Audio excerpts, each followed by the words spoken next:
Right ఇక మరో breaking news అయితే చూస్తున్నాం. తెలంగాణ బీజేపీ కార్యాలయంలో కీలక సమావేశం జరిగింది. హైదరాబాద్ కార్పొరేటర్లతో కిషన్ రెడ్డి భేటీ అయ్యారు. నగరంలోని సమస్యలపై ఆరా తీశారు కిషన్ రెడ్డి. అదేవిధంగా ఎమ్మెల్సీ ఎన్నికల ప్రచారంపై కిషన్ రెడ్డి పలు సూచనలు చేశారు. అదేవిధంగా జీహెచ్ఎంసీ స్టాండింగ్ కమిటీ ఎన్నికల్లో అనుసరించాల్సిన వ్యూహాలపై చర్చించినట్టు తెలుస్తోంది. సమావేశంలో బీజేపీ ఎంపీలు పాల్గొన్నారు. ముఖ్యంగా జీహెచ్ఎంసీ స్టాండింగ్ కమిటీ ఎన్నికల్లో పోటీ చేయాలా లేక వద్దా అనే అంశంపై చర్చించినట్టుగా తెలుస్తోంది.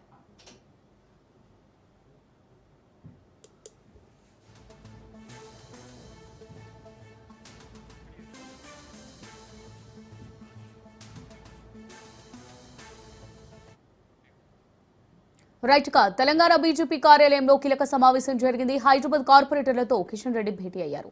నగరంలోని సమస్యలపై ఆరా తీశారు కిషన్ రెడ్డి. అదేవిధంగా ఎమ్మెల్సీ ఎన్నికల ప్రచారంపై కిషన్ రెడ్డి పలు సూచనలు చేశారు. అదేవిధంగా జీహెచ్ఎంసీ స్టాండింగ్ కమిటీ ఎన్నికలు అనుసరించాల్సిన వ్యూహాలపై కూడా చర్చించినట్టుగా తెలుస్తోంది. దీనికి సంబంధించి మరిన్ని డీటెయిల్స్ మా రిపోర్టర్ రాజు లైవ్ ద్వారా అందిస్తారు. రాజు, అమూల్య, బీజేపీ రాష్ట్ర కార్యాలయంలో జీహెచ్ఎంసీ బీజేపీ కార్పొరేటర్లతో కేంద్ర మంత్రి రాష్ట్ర అధ్యక్షుడు కిషన్ రెడ్డి భేటీ కావడం జరిగింది. కొద్దిసేపటి క్రితమే ఈ భేటీ ముగియడం జరిగింది. ప్రధానంగా జీహెచ్ఎంసీ స్టాండింగ్ కమిటీ ఎన్నికల్లో బీజేపీ అనుసరించాల్సిన వ్యూహంపై ఈ మీటింగ్లో చర్చించడం జరిగింది. దీంతో పాటు నిన్న ఢిల్లీ ఎన్నికల ఫలితాలు ఏవైతే వచ్చాయో ఆ ఫలితాలు ఖచ్చితంగా తెలంగాణ బీజేపీలో కూడా జోష్ నింపాయని కూడా చెప్పవచ్చు.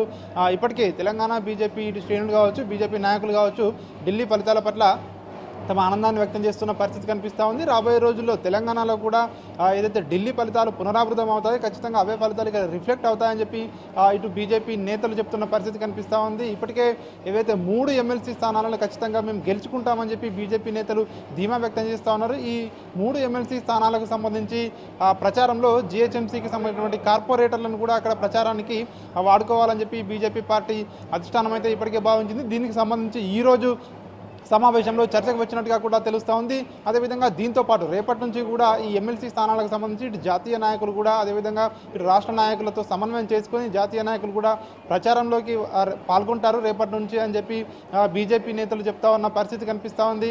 ప్రధానంగా జీహెచ్ఎంసీకి సంబంధించినటువంటి ఏదైతే స్టాండింగ్ కమిటీ ఎన్నికలు ఉన్నాయో ఈ నెల 25వ తేదీన ఎన్నికలు జరగబోతా ఉన్నాయి. ఈ ఎన్నికల్లో బీజేపీ తరఫున ఖచ్చితంగా పోటీ చేయాలని చెప్పి కూడా పార్టీ నిర్ణయించినట్టుగా కూడా మనకు సమాచారం అంతా ఉంది. దీనికి సంబంధించి ఇప్పటి నుంచి కూడా ఖచ్చితంగా ప్రజల్లోనే ఉండాలి. ఎందుకంటే ఈ ఏడాది చివరిలోనే జీహెచ్ఎంసీకి సంబంధించినటువంటి ఎలక్షన్స్ కూడా రాబోతూ ఉన్నాయి కాబట్టి ప్రజా సమస్యలపై దృష్టి పెట్టాలి. ఎక్కడికక్కడ కూడా ఆ ప్రజా సమస్యలన్నింటినీ కూడా ఇటు ప్రభుత్వం దృష్టికి తీసుకెళ్లాలి. అదేవిధంగా అవసరమైతే ప్రజల తరఫున పోరాటాలు కూడా చేయాలని చెప్పేసి ఇప్పటికే జీహెచ్ఎంసీకి సంబంధించినటువంటి కార్పొరేటర్లతో కేంద్ర మంత్రి కిషన్ రెడ్డి ఒక దిశానిర్దేశం అయితే వారికి చేయడం జరిగింది. రాబోయే రోజుల్లో బీజేపీదే భవిష్యత్ అని చెప్పి కూడా చెప్పడం జరిగింది. వచ్చే జీహెచ్ఎంసీ ఎన్నికల్లో ఖచ్చితంగా కాషాయ జెండా హైదరాబాద్ జీహెచ్ఎంసీపై ఎగరవేయాలని చెప్పి కూడా వాళ్ళందరికీ దిశానిర్దేశం అయితే చేయడం జరిగింది.